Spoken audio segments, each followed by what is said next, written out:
Welcome students, I am के Dubey. Learning corner में आप सबका स्वागत है।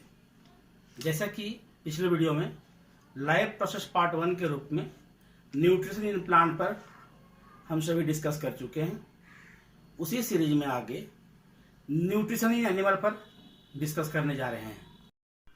Today we are going to discuss on topic heterotrophic nutrition in animal.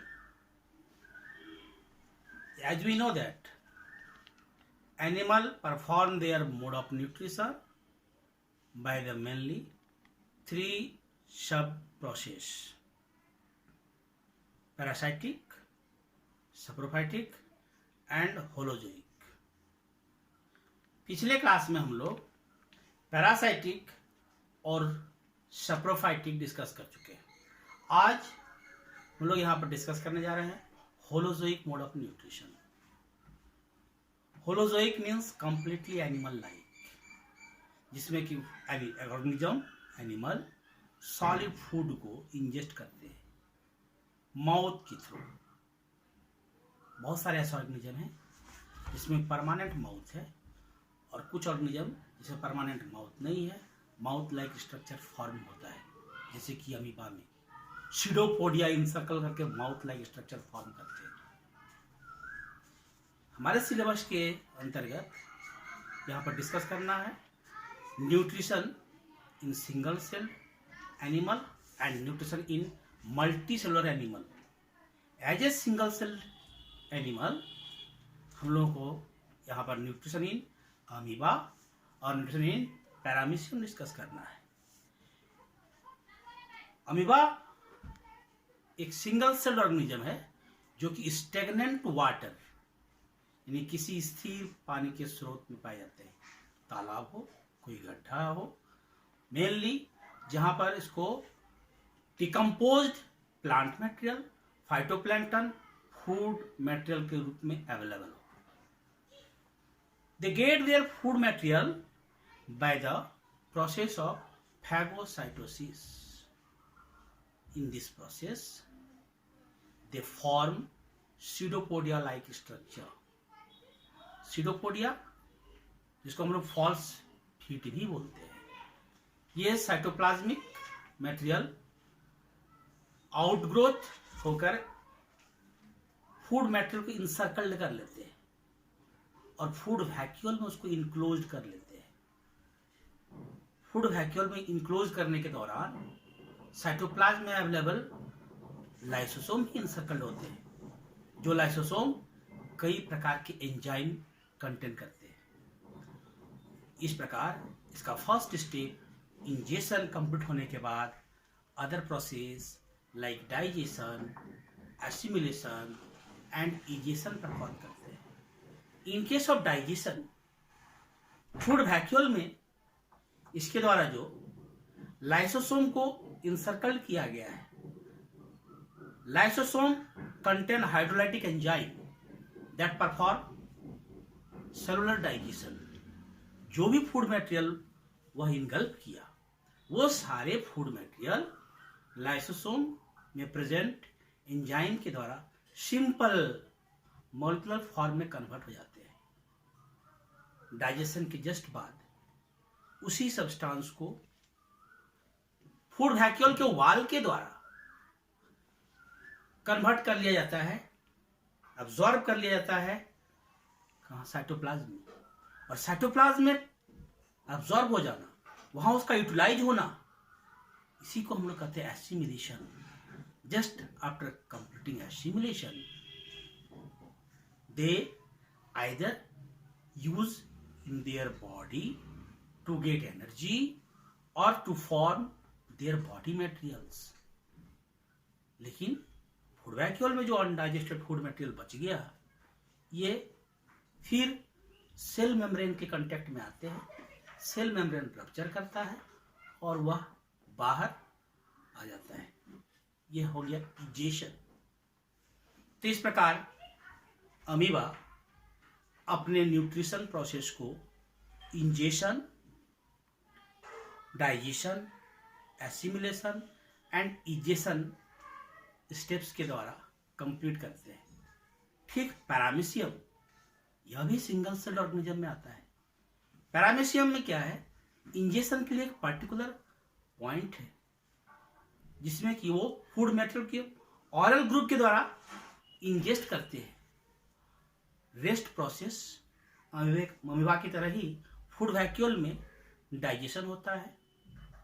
Digestion के बाद एसिमिलेशन होता है।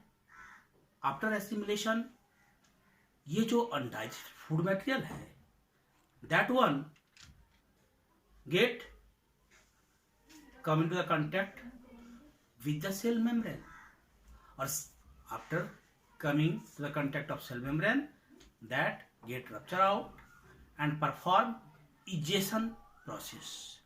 तो इस प्रकार से हम लोगों ने न्यूट्रिशन इन एनिमल का सिंगल सेल ऑर्गेनिज्म का प्रोसेस को देख लिया। अब इसमें हम लोगों को डिस्कस करना है न्यूट्रिशन इन एनिमल और मल्टी सेलुलर एनिमल, जिसमें ह्यूमन बीइंग के बारे में डिस्कस करने वाले हैं। Let us come to the nutrition in human being.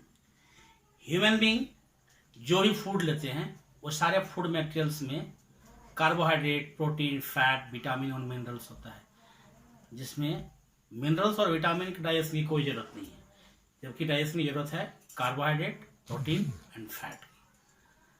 इस टॉपिक में हम लोगों को डिस्कस करना है कि how does carbohydrate, protein and fats are digested.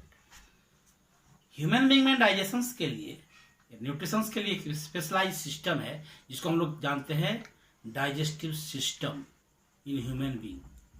Digestive system of human being is consist of alimentary canal and some digestive glands. Alimentary canal mouth से start होकर एनस में इंड होता है। बीच में mouth, buccal cavity, pharynx, oesophagus, stomach, small intestine और large intestine होते हैं, जबकि सम डाइजेस्टिव ग्लैंड्स में liver, salivary gland, pancreas, intestinal glands है। इन सारे ग्लैंड्स से एंजाइम रिलीज होते हैं और सारा प्रोसेस कंप्लीट होता है। सबसे पहले हम लोग फूड को अपने माउथ में डालते हैं। माउथ से ये पहुंचता है कहाँ, बगल कैविटी। बगल कैविटी में जैसे ही फूड पहुंचता है, टंग से सबसे पहले इसको हम लोग टेस्ट करते हैं वेदर इट इज सुटेबल और नॉट फॉर आवर बॉडी। टंग में टेस्ट करने के लिए डिफरेंट डिफरेंट टेस्ट रीजन है। कहाँ स्वीट टेस्ट करना है, सॉल्ट टेस्ट करना है, शॉर एंड बीटर, ये सारे टेस्ट के उपरांत इसे फूड मटेरियल हमारे बॉडी के सुटेबल है, फेवर में है, फिर नेक्स्ट प्रोसेस टीथ का आता है। There are 4 different types of teeth, incisor, canine, premolar and molar. ये फूड मटेरियल्स का सारा फिजिकल डाइजेशन करने का काम टीथ के जिम्मे है। इंसिजर कटिंग का करता है, कैनाइन टेयरिंग का करता है and premolar and molar grinding का काम करते हैं। जैसे ही ये फिजिकल डाइजेशन हुआ, just after physical digestion salivary gland से सलाइवा रिलीज होते हैं। सलाइवा जो है वह वाटरी सिक्रेशन है, जिसमें से वाटर, म्यूकस और सलिवरी एमाइलेज होता है, that is also known as ptyalin.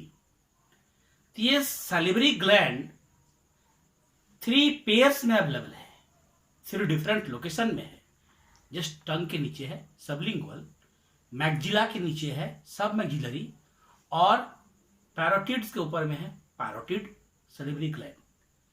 ये total 6 salivary glands saliva release करते हैं, और यहां से स्टार्ट होता है डाइजेशन ऑफ कार्बोहाइड्रेट, जिसमें कि सलाइवा में मेनली एंजाइम के रूप में सलिवरी एमाइलेज है। ये सलिवरी एमाइलेज फूड मटेरियल में अवेलेबल स्टार्च को माल्टोज में कन्वर्ट करता है। माल्टोज डाइसेक्राइड जो टेस्ट में स्वीट होता है। फूड को सलाइवा स्लिपरी बना दिया, मॉइस्ट बना दिया, ताकि आगे फर्दर ये मूव करने में आसानी हो। इस तरह से बकल कैविटी में सलिवरी ग्लैंड, टीथ और टंग का टोटल फंक्शन परफॉर्म होने के बाद फूड मटेरियल वहाँ से ट्रांसफर होता है फैरिंग्स के थ्रू ऑसोफेगस में। जैसे ही ये फैरिंग्स से ऑसोफेगस पहुंचता है, तो फैरिंग्स is a common duct which carry food material as well as air. Just after pharynx, food material enter into esophagus. जैसे ही ऑसोफेगस में इंटर करता है, ये ऑसोफेगस हमारे टंग में बैक साइड में, फ्रंट में विंड पाइप है।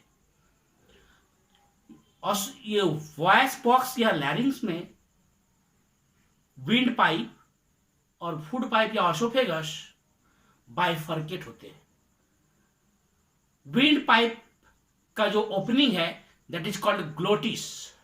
ग्लोटिस के ठीक ऊपर में एक लीड है that is called epiglottis.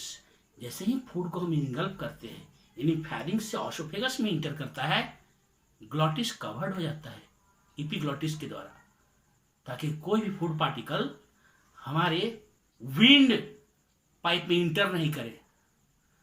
Food जैसे ही ऑसोफेगस में इंटर किया, ऑसोफेगस में there is no any process of digestion, only it carry the food material from pharynx to the stomach.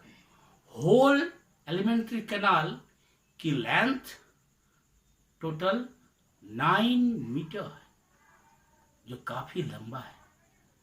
ये जो ऑसोफेगस की लेंथ है ओनली 25 सेंटीमीटर है। स्मॉल इंटेस्टाइन का लेंथ वह भी 6 मीटर है, जबकि जो लार्ज इंटेस्टाइन है उसका लेंथ 15 to 20 सेंटीमीटर है। स्मॉल इंटेस्टाइन का लेंथ 6 मीटर, जो कि एक बहुत लंबा डिस्टेंस है। उतने सारे ट्यूबुलर स्ट्रक्चर वहां पर कॉइल्ड है। कॉइल्ड होने की वजह से वहां अपना पोजीशंस वो लोकेट किए हुए हैं। ऑसोफेगस एक नैरो लॉन्ग ट्यूब है जिसमें फूड मटेरियल कैसे पास होता है, यह भी एक क्वेश्चन है। इतना नैरो होने के बाद भी इसमें ऐसा सिस्टम है कि ऑटोमेटिक फूड मटेरियल आगे की ओर बढ़ता है। तो वो कौन सा प्रोसेस है? That is the peristaltic movement. इसमें जो मसल्स है, मसल्स कंट्रैक्शन एंड एक्सपेंशन होता है, कंट्रैक्शन एंड एक्सपेंशन, और फूड मटेरियल आगे की ओर बढ़ते जाते हैं। क्यों ना बॉडी को हम इन्वर्टेड कर दे, फिर भी यह प्रोसेस नेचुरली होगा और फूड मटेरियल पहुंच जाएगा स्टोमक में। बीच में ऑसोफेगस में किसी प्रकार का कोई डाइजेशन नहीं। As it enter in the stomach there is next step of digestion. शुरू में ही बता चुके, तो माउथ में ओनली कार्बोहाइड्रेट का डाइजेशन हो रहा है। डाइजेशन माउथ से ही स्टार्ट हो गया, लेकिन स्टोमक में पहुंचते ही यहाँ पर कौन सा न्यूट्रिएंट डाइजेशन हो रहा है? यहाँ पर मेनली प्रोटीन का डाइजेशन होगा। स्टोमक में फूड मटेरियल पहुंचते ही स्टोमक में भी चर्निंग प्रोसेस स्टार्ट हो जाता है। जो सारा प्रोसेस टीथ अधूरा छोड़ चुका है, वो सारा प्रोसेस स्टोमक को करना पड़ता है। इसलिए फूड लेने के समय हमको ध्यान देना है कि बढ़िया से उसको फिजिकल डाइजेशन हो जाए। टीथ से हम अच्छी तरह से फूड को स्मॉल पीसेस में कन्वर्ट कर दें, अदरवाइज जो है लोड पड़ता है स्टोमक पर। चर्निंग के द्वारा रेस्ट फूड मटेरियल को स्मॉल पार्टिकल में कन्वर्ट करने के साथ साथ स्टोमक के इनर वॉल में गैस्ट्रिक ग्लैंड्स है। ये गैस्ट्रिक ग्लैंड्स रिलीज करते हैं gastric juice. Gastric juice contain water, hydrochloric acid, pepsin and rennin as digestive enzyme. Water food material को एक सॉल्यूशन के फॉर्म में कन्वर्ट करते हैं, जबकि ये जो हाइड्रोक्लोरिक एसिड ये कंसंट्रेटेड फॉर्म में होता है। यह हाइड्रोक्लोरिक एसिड फूड के साथ आने वाले सारे जर्म्स को डिस्ट्रॉय कर देते हैं। और फूड मटेरियल का मीडियम को एसिडिक में कन्वर्ट कर देता है, क्योंकि गैस्ट्रिक जूस में जो प्रेजेंट है पेप्सिन, वह एसिडिक मीडियम में ही वर्क कर सकता है।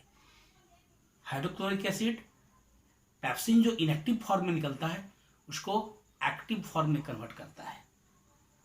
हाइड्रोक्लोरिक एसिड कंसंट्रेटेड होने के बावजूद भी हमारे स्टोमक के लाइनिंग के सेल्स को डैमेज नहीं करता है। इसके लिए एक सिस्टम है, म्यूकस का एक लाइनिंग बना हुआ है। Thus, mucus lining has great role to protect inner lining of stomach. After discussing the function of water, HCl, mucus, now we are going to discuss the function of pepsin. Pepsin is enzyme released from gastric glands. Initially ये inactive form में release होता है, जैसे ही HCl के contact में आता है ये एक्टिवेट हो जाता है, एक्टिव पेप्सिन में कन्वर्ट हो जाता है। ये पेप्सिन का मेन काम है फूड मटेरियल के प्रोटीन कॉम्प्लेक्स मॉलिक्यूल को पॉलीपेप्टाइड्स में कन्वर्ट कर देना। इस पेप्सिन के साथ साथ एक सेकंड एंजाइम रेनिन निकलता है, जो कि छोटे बच्चों में निकलता है। 5 साल की उम्र तक ये निकलता है। 5 साल की उम्र के बाद यह निकलना बंद हो जाता है। ये छोटे बच्चों में रेनिन का आखिर क्या रोल है, व्हाट इज द इम्पोर्टेंस? ये रेनिन एक्चुअली जिनका staple food, main food milk होता है, मिल्क में प्रेजेंट कैसिन को कोगुलेट करके उसको पैराकैसिनेट में कन्वर्ट कर देते हैं। फिर फर्दर उस कोगुलेट मिल्क पर डाइजेशन प्रोसेस स्टार्ट होता है, जिसका रोल पेप्सिन का होता है। पेप्सिन उसको ठीक अदर प्रोटीन की तरह पॉलीपेप्टाइड्स में कन्वर्ट कर देते हैं। Thus, we see that the mainly protein is digested in stomach. ये सारे प्रोसेस कंप्लीट होने के बाद food material slowly small intestine में पास करता है, और इसको रेगुलेट करने के लिए स्टोमक और स्मॉल इंटेस्टाइन के स्टार्टिंग पोजीशन पर एक पाइलोरिक स्फिंक्टर है। ये स्फिंक्टर मसल्स बने होते हैं जो कि भल्ब की तरह काम करते हैं। इस तरह से प्लेस टू प्लेस जगह जगह पर स्फिंक्टर अवेलेबल है। जैसे कि एनस में भी स्फिंक्टर है, जो कि एक्सक्रीटरी मटेरियल, वेस्ट मटेरियल को टाइम टू टाइम रिलीज करते हैं। Now in small intestine, as it enter small intestine, liver starts to release bile. ये जो बाइल है इसका सिक्रीशन लीवर में होता है, लेकिन स्टोरेज कहाँ है? स्टोरेज गॉल ब्लैडर में होता है। बाइल का फंक्शन क्या है? There are mainly 2 functions of bile. First of all, bile converts the medium of food material from acidic to alkaline. Since all the enzymes present in small intestine digest the food material only in alkaline medium, so bile converts the medium of food into alkaline. And second, bile also emulsify fat molecule. Emulsification means loosening the bond of fat, by which it becomes easy to digest. इधर liver से process complete होने के साथ साथ simultaneously just stomach के behind, उसके नीचे दूसरा इंपॉर्टेंट सेकेंड लार्जेस्ट ग्लैंड है पेंक्रियाज, जबकि लीवर हमारे बॉडी का लार्जेस्ट ग्लैंड है। पेंक्रियाज को हम लोग हेट्रोक्राइन ग्लैंड करते हैं, क्योंकि ये एंजाइम तो रिलीज करते ही हैं, साथ साथ में कुछ हार्मोन भी रिलीज करते हैं, लाइक इंसुलिन, ग्लूकागॉन, सोमेटोस्टेटिन, जिसका कि हम लोग कंट्रोल एंड कोऑर्डिनेशन चैप्टर में डिस्कशन करने वाले हैं। यहाँ से निकलने वाला जो एंजाइम है वो सारे enzymes combinedly known as pancreatic juice. ये पैंक्रियाटिक जूस जो है डियोडेनम में पहुंचते हैं, डियोडेनम से होते हुए स्मॉल इंटेस्टाइन में आते हैं। Pancreatic juice contain mainly trypsin, pancreatic amylase and lipase. Trypsins further protein molecules को और सब पार्टिकल्स में, सब मॉलिक्यूल्स में कन्वर्ट करते हैं, जबकि एमाइलेज जो है वह एमाइलेज कार्बोहाइड्रेट को, मेनली स्टार्च को माल्टोज में कन्वर्ट कर रहा है।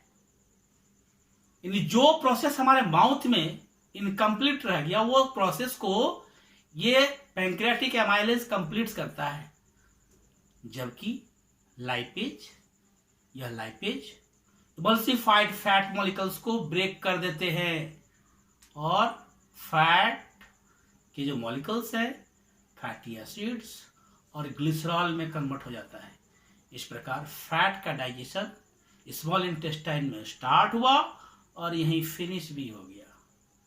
फर्दर इंटेस्टाइन वाल से भी कई प्रकार के एंजाइम निकलते हैं। ये सारे एंजाइम एक एक करके सभी न्यूट्रिएंट्स पर एक्शन करते हैं और फाइनली कार्बोहाइड्रेट ग्लूकोज में कन्वर्ट हो जाता है और ये प्रोटीन के जो भी इंटरमीडिएट्स कंपाउंड हैं वो सारे के सारे अमीनो एसिड्स में कन्वर्ट हो जाते हैं और फैटी एसिड्स एंड ग्लिसरॉल में कन्वर्ट हो रहा है। इस तरह से डाइजेशन स्मॉल इंटेस्टाइन में कंप्लीट हो गया।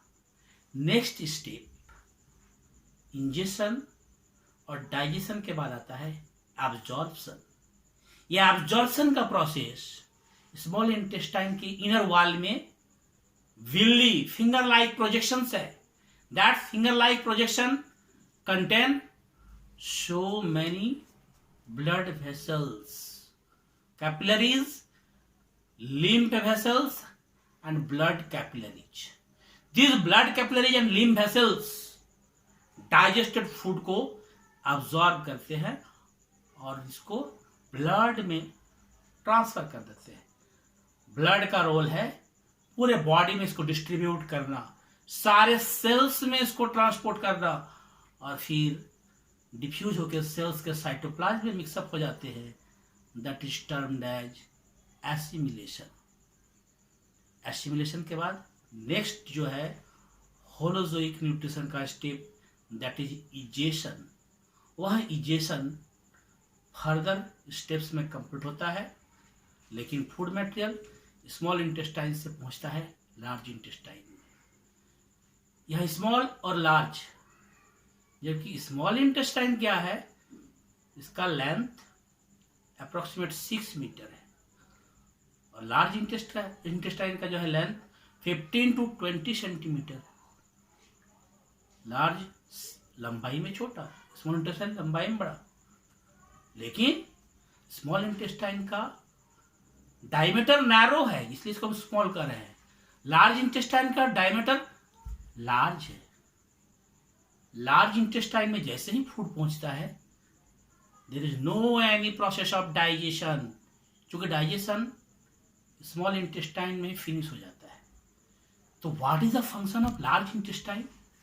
लार्ज इंटेस्टाइन के वॉल वाटर को अब्सॉर्ब करते हैं और ये जो अनडाइजेस्टेड फूड मटेरियल है सेमी सॉलिड के फॉर्म में कन्वर्ट हो जाता है और ये सेमी सॉलिड मटेरियल रेक्टम में स्टोर होता है और फिर टाइम टू टाइम वो एनस में पहुंचता है और एनस से एनल स्फिंक्टर के थ्रू एक्सटर्नल इन्वायरमेंट में रिलीज होते रहता है। That is known as egestion. तो इस तरह से ह्यूमन डाइजेशन का प्रोसेस कंप्लीट होता है, जिसमें एलिमेंट्री कैनाल और डाइजेस्टिव ग्लैंड दोनों का ही कंबाइंड रोल या प्रोसेस साथ साथ चलते रहता है। Thanks for watching this video. यहाँ पर लाइफ प्रोसेस पार्ट 1 का वीडियो समाप्त होता है। अगर यह वीडियो आपको अच्छा लगा तो लाइक कर दें। अगर इस चैनल में आप नए हैं सब्सक्राइब कर दें और बेल आइकन को